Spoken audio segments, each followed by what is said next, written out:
Hello সবাই, আশা করি আপনারা সবাই ভালো আছেন। আজকের এই ভিডিওতে আমি আপনাদেরকে অক্সফোর্ড ইএলএলটি স্পিকিং টেস্টের পুরো ফরম্যাট খুব সহজ ভাষায় স্টেপ বাই স্টেপ বুঝিয়ে দিব।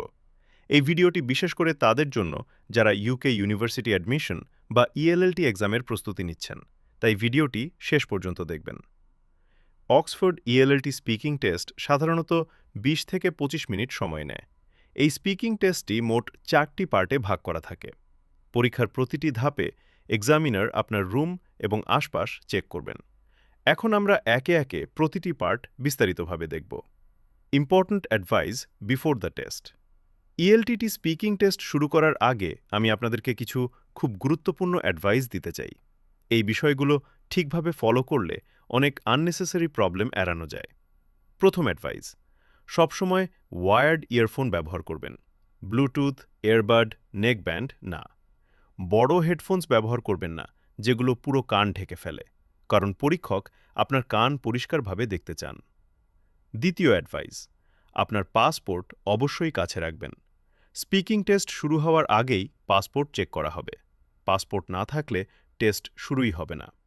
তৃতীয় অ্যাডভাইস, একটি রিলেটিভলি কোয়াইট রুম বেছে নিন, যেখানে ব্যাকগ্রাউন্ড নয়েজ কম থাকবে, মানুষের যাতায়াত থাকবে না এবং আপনি আনইন্টারাপ্টেড কথা বলতে পারবেন। চতুর্থ এবং খুব গুরুত্বপূর্ণ অ্যাডভাইস, পার্ট ২। প্রেজেন্টেশনের জন্য একটি ছোট প্রিপেয়ার্ড নোট রাখুন। এটা সম্পূর্ণ অ্যালাউড। আপনি সেখানে শুধু আইডিয়া বা কিওয়ার্ড লিখে রাখবেন, ফুল সেন্টেন্স না। এতে আপনি নার্ভাস হলেও আইডিয়া মিস করবেন না এবং প্রেজেন্টেশন অনেক স্মুথ হবে। Part ১, introduction.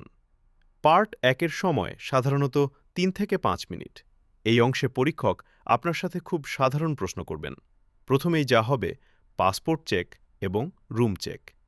পরীক্ষক নিশ্চিত করবেন যে আপনি একা আছেন এবং আপনার পরিবেশ শান্ত। এরপর পরীক্ষক প্রশ্ন করবেন, হোয়াট ইজ ইয়োর নেম? এরপর প্রশ্ন আসবে, হোয়াট ডু ইউ ডু? আপনি স্টুডেন্ট হলে বলবেন আপনি কি পড়ছেন, আর জব করলে বলবেন আপনি কি কাজ করেন। এরপর, ওয়্যার ডু ইউ লিভ? সবশেষে একটি গুরুত্বপূর্ণ প্রশ্ন, ওয়াই আর ইউ টেকিং দি ইএলএলটি? এখানে আপনি বলবেন আপনি কোনো ইউনিভার্সিটির জন্য বা কেন এই টেস্ট দিচ্ছেন। মনে রাখবেন, এই পার্টে মুখস্থ উত্তর না দিয়ে স্বাভাবিকভাবে কথা বলাটাই সবচেয়ে গুরুত্বপূর্ণ। সাধারণত এই ধরনের প্রশ্নগুলি প্রথম স্টেজ জিজ্ঞাসা করা হয়। Part ২, presentation. এবার আসি পার্ট ২, প্রেজেন্টেশনে। এই অংশের সময় ৩ থেকে ৫ মিনিট।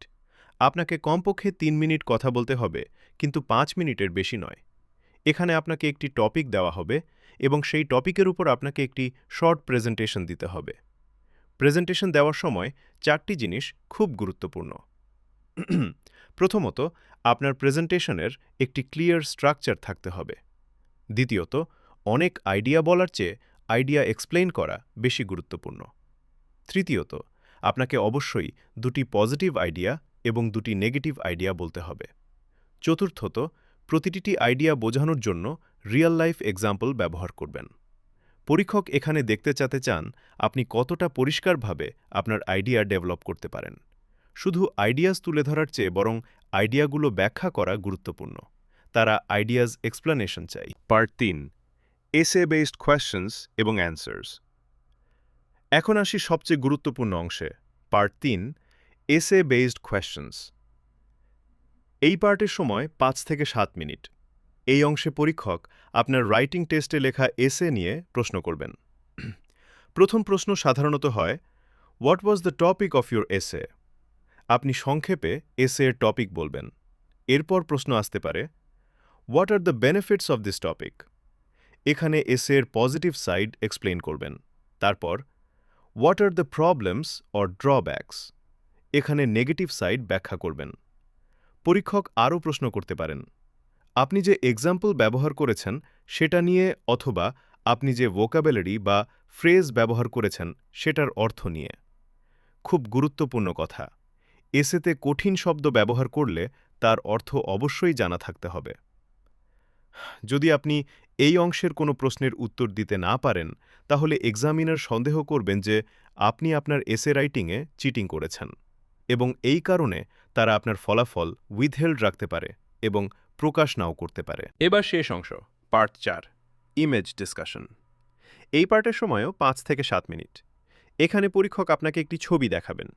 এক্সামিনার আপনাকে প্রশ্ন জিজ্ঞাসা শুরু করার আগে আপনি ছবিটি দেখার জন্য প্রায় 30 সেকেন্ড সময় পাবেন। লক্ষ্য হল ছবির মূল সামারি বলা। প্রথম প্রশ্ন সাধারণত, can you please describe the image? এখানে ছবিতে কি দেখছেন সেটা পরিষ্কারভাবে বলবেন। The image shows a quiet modern bookstore or library setting. I can see a person dressed in dark clothing is standing behind a counter, deeply focused on reading a book.